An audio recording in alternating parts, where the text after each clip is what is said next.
Peut-être quelques questions pour lancer la discussion entre nous.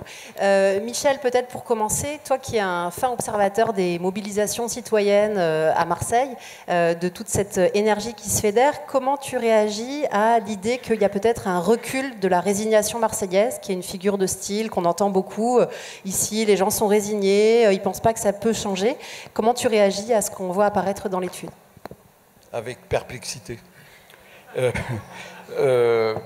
Parce que d'abord, ce genre d'études me laisse toujours très perplexe parce que je m'y retrouve pas et j'y retrouve pas ce que je sais faire, c'est-à-dire de la sociologie.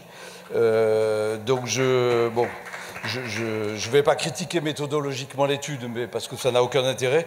Ceci dit, je vais rester là encore un peu quand même. Non, on l'a fait tout à l'heure. Mais ceci dit, il faut quand même garder un peu de distance à ce genre de choses et pas lui faire dire plus que ce qu'elle peut dire au fond. Voilà. Donc pour la question que tu poses sur les choses, j'ai envie de dire, on y retrouve un fonctionnement assez classique de la politique marseillaise. Contrairement peut-être à ce qu'on a envie d'entendre en disant il y a du nouveau, il y a du neuf, etc. Moi, j'y trouve des choses que j'ai déjà vues sur Marseille. Par exemple, l'abstention est toujours plutôt plus basse aux élections municipales locales que, par exemple, aux élections européennes. Sur les élections municipales 2014, on est à 42-43% de moyenne d'abstention. Aux européennes, on est à 63%. Donc il y a effectivement tout un volet de gens qui s'intéressent beaucoup plus à la politique locale qu'autre chose. Après, moi j'ai envie presque de lire cette étude comme une sorte de moment de la ville, c'est-à-dire que quand par exemple les 715 Marseillais qui ont été interviewés par téléphone disent on veut du neuf, on veut du personnel, mais j'ai presque envie de dire c'est une obligation, puisque de toute façon les vieux sont tous en train de mourir, on le voit. Donc je veux dire il faut du neuf, c'est une sorte d'évidence et de presque de constat d'un moment historique dans lequel est arrivée la ville. Alors qu'on se dise que les Marseillais ont conscience de ça, c'est bien, mais je pense qu'on a tous conscience du fait qu'on est dans une espèce de moment de basculement et d'avènement de quelque chose qu'on attend, qu'on espère, dont on a peur.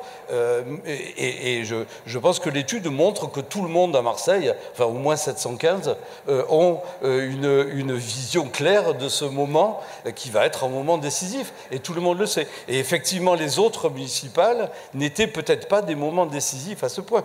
Mais je veux dire, il suffit de regarder la moyenne d'âge d'un certain nombre d'élus dont on ne donnera pas le nom, mais pour se dire que les Marseillais se rendent très clairement compte qu'il faut renouveler un peu le personnel. Voilà, c'est clair. Une forme de lucidité sur l'espérance de vie, quoi. Voilà, oui, tout à fait. Je n'ai pas répondu à la question sur les collectifs, parce que je pense que là, il y a une vraie question et à laquelle je crois qu'aujourd'hui, personne n'a vraiment de réponse, qui est qu'on est aujourd'hui sur une sorte de schizophrénie politique à Marseille, avec d'un côté ce qu'on peut appeler le système ou les institutions politiques qui vivent leur vie plutôt agitée, enfin ça dépend.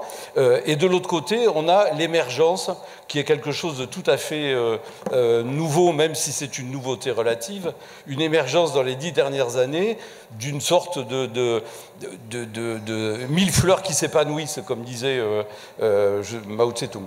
Des fleurs qui se sont épanouies à peu près partout, dans tous les quartiers, etc. On est tous dans l'attente de se dire comment tout ça va se transcrire politiquement. Je crois qu'aujourd'hui, enfin, peut-être que dans la salle, des gens plus avisés que moi pourraient le dire, je pense que personne n'est capable de dire comment va s'opérer cette conversion, et même si elle va s'opérer. Ce passage, cette sorte de glissement d'une politique du coin de la rue, d'une politique du quotidien, d'une politique de l'envie de faire de la politique, qu'on retrouve dans les collectifs du 5 novembre, dans le syndicat des locataires du 15e arrondissement, des quartiers nord, etc. Toute une série de collectifs qui ont émergé, mais pour lesquels aujourd'hui, il n'est absolument pas clair de savoir comment ils vont passer aux politiques. Et je pense que c'est la question absolument centrale et stratégique de ce glissement ou pas. Parce que si ce glissement n'a pas lieu, il est clair que le Front National prend la ville.